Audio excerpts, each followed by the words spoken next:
श्रवण, कीर्तन और मनन साधनों की श्रेष्ठता। व्यास जी कहते हैं, सूत जी के वचनों को सुनकर सभी महर्षि बोले, भगवन आप वेदतुल्य, अद्भुत एवं पुण्य में शिव पुराण की कथा सुनाइए। सूत जी ने कहा, हे महर्षिगण, आप कल्याणमय भगवान शिव का स्मरण करके वेद के सार से प्रकट शिव पुराण की अमृत कथा सुनिए। शिव पुराण में भक्ति, ज्ञान और वैराग्य का गान किया गया है। जब सृष्टि आरंभ हुई तो 6 कुलों के महर्षि आपस में वाद विवाद करने लगे कि अमुक वस्तु उत्कृष्ट है, अमुक नहीं। जब इस विवाद ने बड़ा रूप धारण कर लिया तो सभी अपनी शंका के समाधान के लिए सृष्टि की रचना करने वाले अविनाशी ब्रह्मा जी के पास जाकर हाथ जोड़कर कहने लगे, हे प्रभु, आप संपूर्ण जगत को धारण कर उनका पोषण करने वाले हैं। प्रभु, हम जानना चाहते हैं कि संपूर्ण तत्वों से परे परापर पुराण पुरुष कौन है। ब्रह्मा जी ने कहा, ब्रह्मा, विष्णु, रुद्र और इंद्र आदि से युक्त संपूर्ण जगत समस्त भूतों एवं इंद्रियों के साथ पहले प्रकट हुआ है। वे देव महादेव ही सर्वज्ञ और संपूर्ण हैं। भक्ति से ही इनका साक्षात्कार होता है। दूसरे किसी उपाय से इनका दर्शन नहीं होता। भगवान शिव में अटूट भक्ति मनुष्य को संसार बंधन से मुक्ति दिलाती है। भक्ति से उन्हें देवता का कृपा प्रसाद प्राप्त होता है। जैसे अंकुर से बीज और बीज से अंकुर पैदा होता है।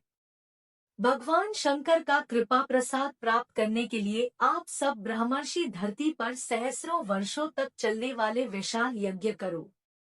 यज्ञपति भगवान शिव की कृपा से ही विद्या के सारतत्व साध्य साधन का ज्ञान प्राप्त होता है।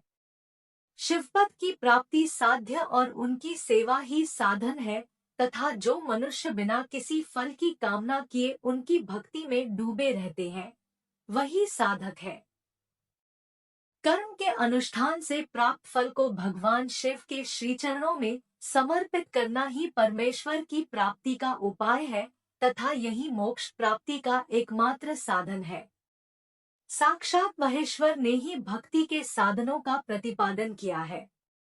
कान से भगवान के नाम, गुण और लीलाओं का श्रवण, वाणी द्वारा उनका कीर्तन तथा मन में उनका मनन शिवपद की प्राप्ति के महान साधन है, तथा इन साधनों से ही संपूर्ण मनोरथों की सिद्ध होती है।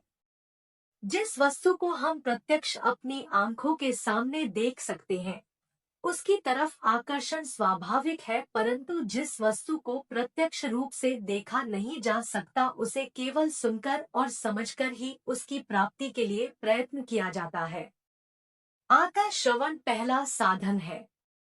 श्रवण द्वारा ही गुरु मुख से तत्व को सुनकर श्रेष्ठ बुद्धि वाला विद्वान अन्य साधन कीर्तन और मनन की शक्ति व सिद्धि प्राप्त करने का यत्न करता है।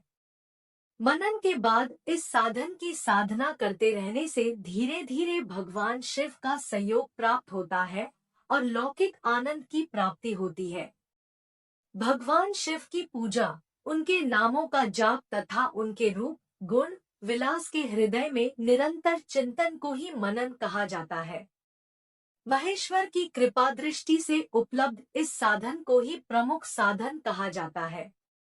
अगर वीडियो पसंद आ गई हो तो वीडियो को लाइक करके चैनल को सब्सक्राइब कर दीजिए। धन्यवाद।